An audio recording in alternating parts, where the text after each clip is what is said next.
7:40 de la mañana, gracias por mantenerse en sintonía con nosotros en ANZ Amanecer. Y como habíamos adelantado antes del corte, tenemos una entrevista muy especial. Vamos a hablar de lo que quizá a mucha gente le gusta. Vamos a hablar de economía, vamos a hablar de dinero y también de la República Dominicana, de la situación actual. Vamos a estar hablando de todo un poco precisamente con el doctor Jaime Ariste Escuder. Estamos hablando de economista y ex director también de Punta Catalina. Bienvenido, muy buenos días. Este es su casa. Buenos días, Lady, Javier. Doctor, Gracias. bienvenido. Para nosotros un honor que esté con nosotros y nos gustaría precisamente desde su experiencia y administración, ¿qué significa Punta Catalina para República Dominicana y cómo nos beneficia? Mira, Punta Catalina suple el 30% de toda la electricidad de este país, es la principal generadora, precios muy competitivos y obviamente es una empresa que aporta muchísimo al desarrollo económico y social, genera beneficios que hasta el momento en que yo la entregué el día 18 de agosto se estimaban en alrededor de 250 millones de dólares al año y además permitía una reducción del déficit del sector eléctrico porque les reducía significativamente el nivel de la factura de compra de electricidad para las empresas distribuidoras. De tal manera que fue un aporte importante a lo que es el crecimiento de la economía dominicana. Desde el 18 de agosto ya está en nuevas manos. Creo que necesitan mejorar en algunas cosas, por ejemplo, en la adquisición de insumos básicos, como es el caso del carbón, que lamentablemente, en vez de iniciar un proceso de licitación en marzo, lo iniciaron en julio y por eso se le acabó el carbón. Eso es algo verdaderamente que no se preveía, porque nosotros le dejamos un contrato vigente con 1.8 millones de toneladas de carbón. Así que tenían tiempo perfecto para poder realizar su licitación. No la hicieron, se le acabó el carbón, tuvieron que pedir prestado primero a la empresa Itabo, que es una generadora más pequeña, y esta le prestó primero 33.000 toneladas, luego 15.000 toneladas más, y luego el presidente tuvo que intervenir directamente para sacarle la castaña del fuego a la administración actual, específicamente al ministro Antonio Almonte, de Energía y Minas, y el presidente llamó al presidente de Colombia, Iván Duque, para conseguir algunos barcos de carbón. Consiguió 5 que van a ir llegando y eso le da alrededor de 2 meses a la central termoeléctrica Punta Catalina. Yo espero que hayan aprendido la lección y a partir de aquí pues la operen con más eficiencia. Precisamente Punta Catalina nació para cubrir ciertas deficiencias o esa parte de la demanda de un país que hay que decir que consume muchísima energía. Como que decirlo, sobre todo en esta época también de calor, aunque está terminando el supuesto verano, esto para mí todavía continúa todo el año. El tema de los aires acondicionados, por allí la gente comienza a quedarse quizás un poco más en casa, el tema de la pandemia también quizás generó mucha más demanda, y ya que se está hablando justamente de ese tema, de cómo se licitó esa compra del carbón, porque hubo uno, y luego está entonces esta famosa llamada del presidente Luis Abinader, al primer mandatario también allá en Colombia, para adquirir estos barcos de carbón como emergencia, para que lleguen. ¿Hay un espacio vacío? O sea, Punta Catalina se pudiera quedar por un tiempo sin carbón.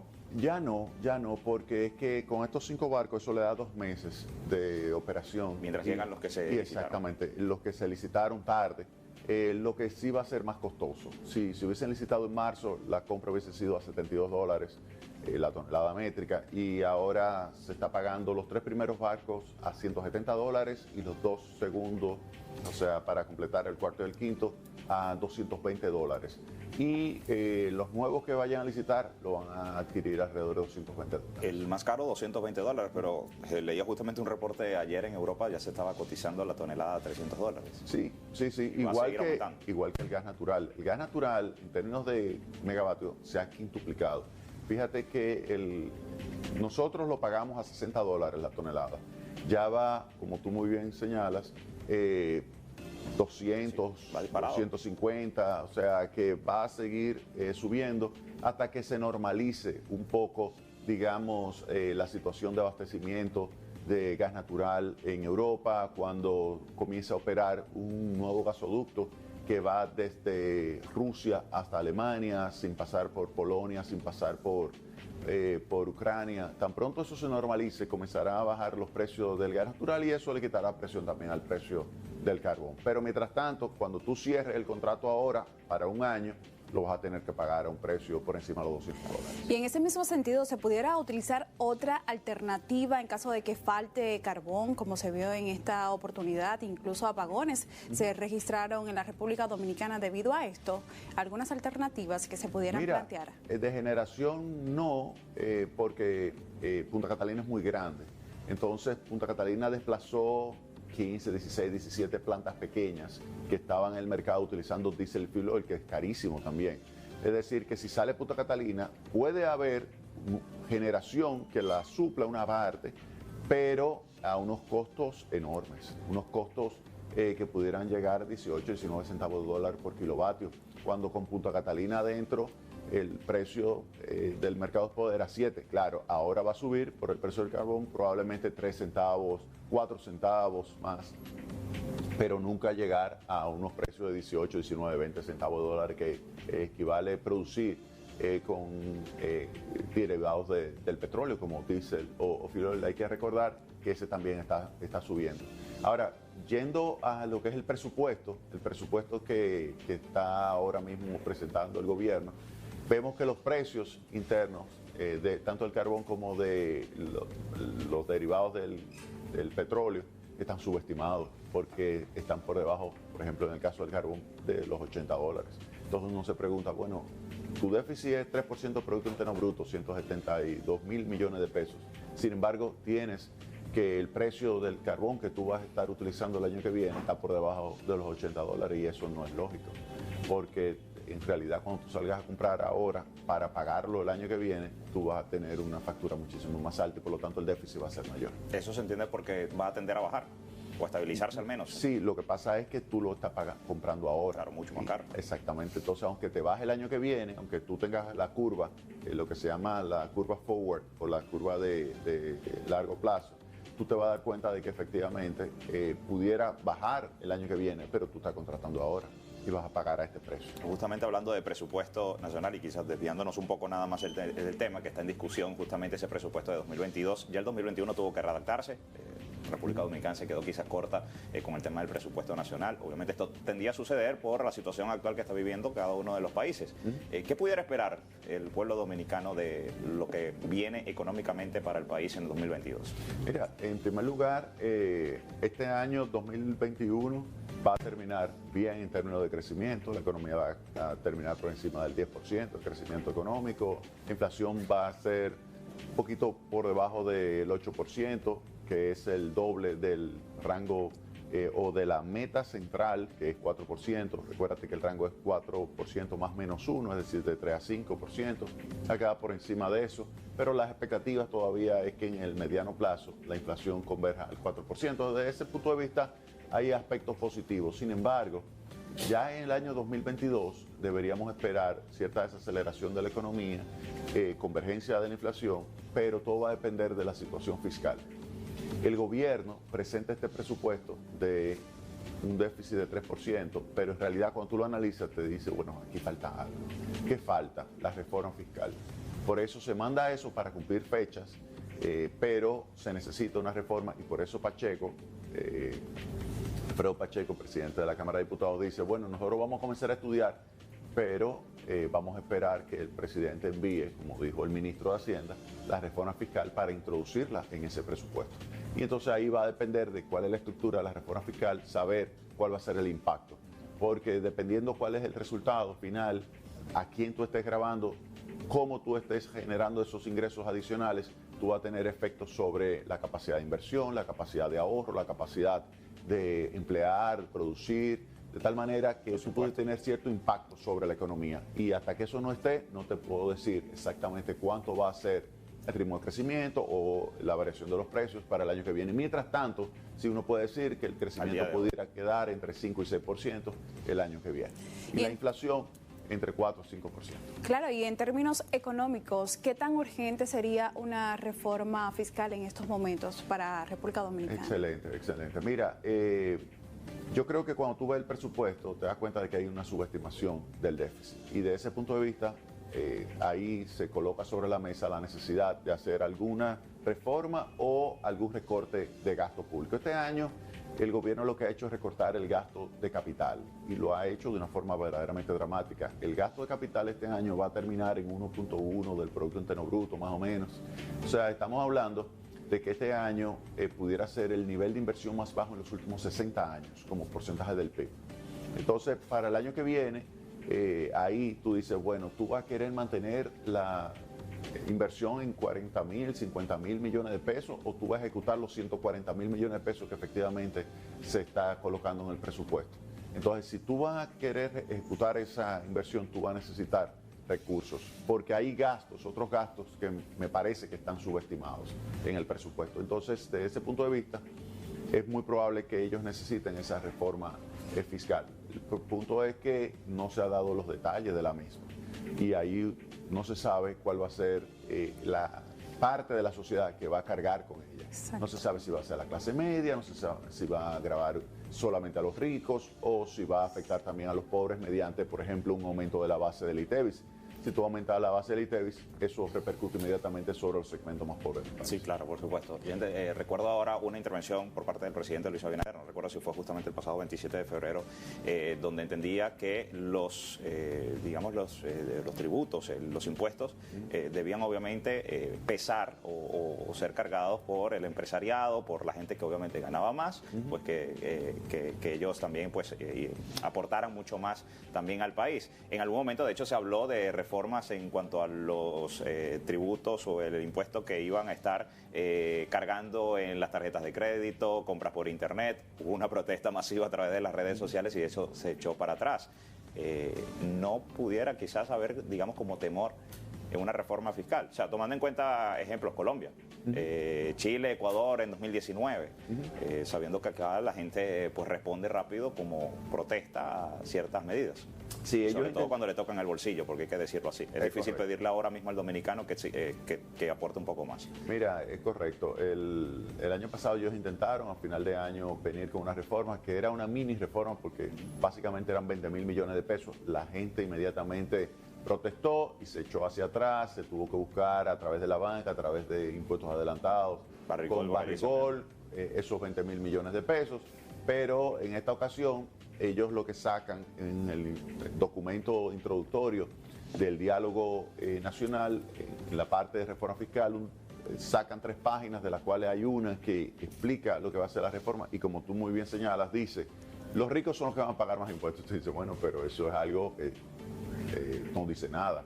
Dice, vamos a simplificar el sistema, vamos a establecer un esquema para proteger a los más pobres en caso de que aumenten las cargas para ellos, de tal manera que no hay detalles con relación a cuál va a ser la carga. Pero definitivamente cuando se establezca y se diga, ok, mira, voy a tocar el ITEVIS, voy a tocar el impuesto a la renta, el impuesto a la propiedad, ahí ya veremos qué le toca a los pobres, pero qué le toca a la clase media. Recuérdate que esto se distribuye de la siguiente forma: 20% pobre, 30% adicional vulnerable, y ahí tú tienes 50% de población, y luego tú tienes alrededor de 40% de clase media, que ahí tú la puedes categorizar clase media, clase media baja, clase media alta, y después ese 7% ya una clase más alta.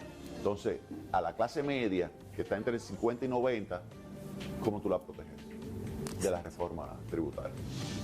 Ese va a ser el tema delicado por parte del gobierno.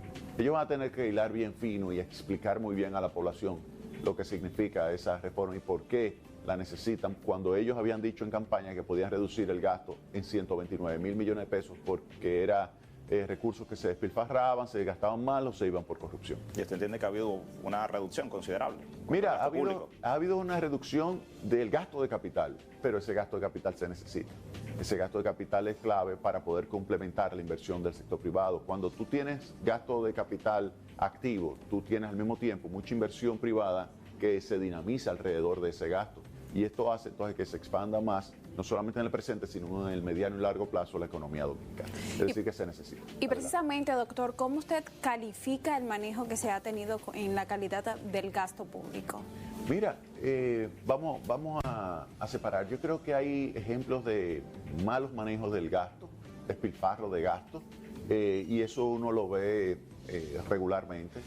Hay otros esfuerzos para mejorarlo, pero todavía falta mucho, falta mucho. No es un discurso decir, hemos mejorado la calidad del gasto. No, yo te puedo enseñar a ti los 100 millones que se le dieron a los artistas, te puedo señalar a ti despilfarros de millones y millones de que se gastan en almuerzos, te puedo enseñar esto y esto y esto y una cantidad enorme de recursos que no se están invirtiendo adecuadamente en el país por parte del Estado dominicano. Es decir, que no me vengan con el discursito, no, aquí hay que trabajar todavía muchísimo más para mejorar la calidad del gasto. Esto pese a que se han eliminado algunos ministerios incluso para poder sobrellevar la carga. Y se han creado otros y también tú desapareces algunas cosas y aumentas el salario, entonces, por ejemplo, despides 5 y le aumenta el salario a 1 que queda con el salario de esos 5.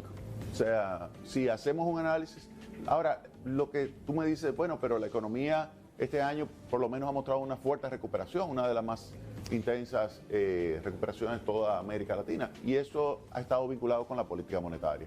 Yo creo que la recuperación se ha debido a esa política monetaria flexible que comenzó a ejecutarse desde marzo del año pasado y que le permitió a los agentes económicos disponibilidad de liquidez para poder realizar sus decisiones de consumo, inversión y de esa forma entonces expandir lo que era la demanda agregada, que eso ha favorecido ese crecimiento del 10%. Es decir, que el crecimiento y la recuperación se explica fundamentalmente por la política monetaria que se ejecutó, que equivale a 5% del Producto Interno Bruto, en términos de liquidez que se puso a circular a tasa de interés históricamente reducida.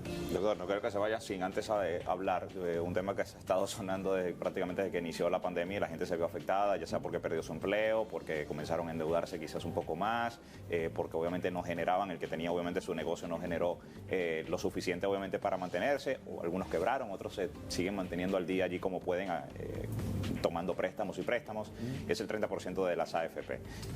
Sí, mira, cuando tú estás en una crisis, sí, cuando tú estás en una crisis tú no puedes pretender utilizar los recursos que tú vas a estar ahorrando durante toda tu vida activa, laboral activa, para cuando ya tú te retires. Tú no puedes tirarle al trabajador esa carga. Tú no puedes decirle, mira, tú sabes que en medio de esta crisis utiliza tus ahorros.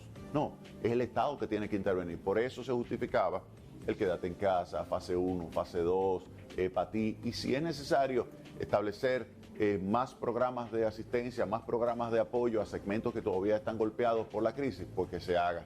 Pero tú no puedes exigirle a la población, mira, toma tus recursos que tú estás ahorrando bajo este sistema de capitalización individual, que es el único sistema, porque hay dos, es el único que permite ahorro individual, mientras que el otro es un sistema de reparto que siempre está quebrado, que siempre obliga al Estado a estar inyectando liquidez. Por ejemplo, algunos dicen, no, pero mira, el sistema de reparto que hay en Europa, sí, pero esos países tienen una presión tributaria de 45%. República Dominicana la tiene del 14 al 15% del Producto Interno Bruto. Y no solamente eso, la tasa de contribución allá es un promedio 30%, en el caso de la República Dominicana es 8.4%. No solamente eso, aquí la edad de retiro es 60 años, allá es 67 años. Entonces, no es comparable. Ahora, ¿qué problema tiene adicional el de reparto? Además de ser una entidad, digamos, que financieramente es inviable, que está quebrado y que siempre necesita el apoyo del Estado. Que el problema es que si tú, por ejemplo, estableces, mira, necesitas 20 años de estar trabajando y cotizando para ser merecedor de una pensión. Si llegaste a 19 y no pudiste completar 20, no recibes nada. El sistema de capitalización individual es distinto. Es tu cuenta, es tu ahorro. Con lo que tú tengas, con eso tú te vas a retirar. Ahora, lo que hay que hacer es verificar cuál es el aporte de ese ahorro. Mira, ese ahorro ya se ha acumulado 700 mil millones de pesos. Esos 700 mil millones de pesos, 14% lo ha aportado el trabajador. El 32% lo ha aportado el empleador. Y el 54% lo ha aportado la rentabilidad que se ha obtenido con buenas inversiones que han hecho las administradoras de fondos de pensiones. Por cada peso que las administradoras de fondos de pensiones se ganan ellas, el trabajador se gana 13 pesos. Es decir, que es una extraordinaria inversión que se obtiene y un muy buen retorno que se logra con esas inversiones que realiza las AFP a nombre de quién, del trabajador. Así que habría que ver además de ese impacto microeconómico, cuál es el impacto macro y cuál es que ese crecimiento que hemos tenido del 2003 al 2019 de 5% promedio anual, el 22% de ese 5, que es 1.1 puntos porcentuales, lo explica el ahorro previsional. Un ahorro de largo plazo que ha facilitado que ustedes, cuando vayan a adquirir una vivienda, puedan conseguir un financiamiento a 20 años. Cuando yo la adquirí, mi primer apartamento en 1992, fue a 10 años el financiamiento. ¿Por qué ahora hay financiamiento a 20 años, incluso hasta 30? Por el ahorro de largo plazo. Y ese ahorro de largo plazo es algo muy positivo para la economía. Eso hay que protegerlo. Si tú distribuyes el 30%, no solamente estás reduciendo la pensión para las personas en el futuro, sino que además estás reduciendo la disponibilidad de financiamiento a largo plazo para la economía dominicana y estás impactando de una forma muy negativa. Fíjate que en Chile ya hay inflación, ya se tiene un aumento de la tasa de interés. Que se esperan. Exactamente. Que todo empieza a subir porque la gente sabe que hay dinero en la calle. Porque entonces tú tienes un exceso de consumo. Pero tú crees que tú debes utilizar tu ahorro para consumir una televisión cuando ese ahorro es para cuando tú ya no tengas fuerzas para trabajar. O sea, es ilógico. Claro, la gente... Claro. Pero no todo el mundo lo quiere para eso. Sí, la gente no, que quiere salir de deudas, por ejemplo. Pero es que ese es el punto. Exacto. Tú no puedes pensar que ese dinero es simplemente para salir de deuda ahora, porque luego, cuando tú no tengas fuerzas para trabajar, ¿de dónde? ¿Quién te va a mantener a ti? ¿Tú vas a vivir de la caridad pública? ¿Qué significa vivir de la caridad pública en un determinado momento? Ah, que te va a tener que apoyar al Estado. ¿Y qué significa? Que nuestros hijos son los que van a tener que pagar luego los impuestos para mantenerte a ti porque tú te decidiste comer hoy ese 30%. ¿Te das cuenta? Y en ese mismo sentido... Esa es la injusticia intergeneracional que se pondría sobre la mesa. Doctor, en ese mismo sentido también finalmente, ¿qué tan sostenible sería este sistema de reparto para aquellas personas jóvenes? Porque estamos hablando que hay jóvenes incluidos en caso de que se pueda aprobar el 30% de los fondos. No, el sistema de reparto es financieramente inviable. El sistema de los cañeros, que tú lo ves frente al Palacio, es un sistema de reparto. El de los maestros es un sistema de reparto. Ese de los maestros es financieramente inviable en el corto, mediano y largo plazo. Solamente se pueden pagar las pensiones porque el Estado le está inyectando recursos. Pero ¿puede el Estado dominicano inyectar recursos para establecer un gran sistema de reparto como el Instituto Dominicano de Seguros Sociales nos enseñó? No, no tiene recursos. Es decir, que el único que es financieramente viable es el sistema de capitalización individual. Hay que entrar en él joven y mantenerse aportando. Y eso sí es importante. Aun cuando tú no tengas una relación de dependencia con un empleador, hay que tomar las decisiones internas en el sistema que te permitan, cuando ya ustedes, por ejemplo, no estén aquí bajo una relación de dependencia, sino que ustedes luego sean asesores, ustedes puedan seguir aportando a ese sistema, porque tú vas a conseguir una mejor pensión en la medida que tú ahorres más. Eso es lo fundamental. Ahora, yo te voy a asegurar lo siguiente. Tú me dirás, no, pero yo prefiero ahorrarlo yo. Yo retiro y yo prefiero ahorrarlo yo. No. El retorno de tú tener tus recursos manejados por unos especialistas como la AFP es 3 veces mayor que el retorno que tú obtendrías manejándolo tú directamente. Entonces, si es así, te conviene colocar los recursos para tu futuro en esa gran masa que es la cuenta de capitalización individual que existe hoy día en la República Dominicana. Doctor, nos hubiese gustado seguir acá Claro. conversando de economía, de todo lo que esperamos, obviamente, que sean cosas buenas para la República Dominicana en 2022. Sabemos que la situación es complicada, pero nada, debemos ya finalizar. No. Gracias por aceptar la invitación, por Gracias acompañarnos en la mañana de hoy. Sabemos que la gente está muy pegada ya a su televisor, escuchando y viendo. Quizás algunas cosas quizás no le gustan a la gente, pero que hay que hablar de la realidad, de lo que puede suceder. Óyeme, esto es economía, Así es. esto es economía, no es caerle bien, sino decir la verdad. Exactamente. Totalmente. Muchísimas gracias. Gracias a ustedes.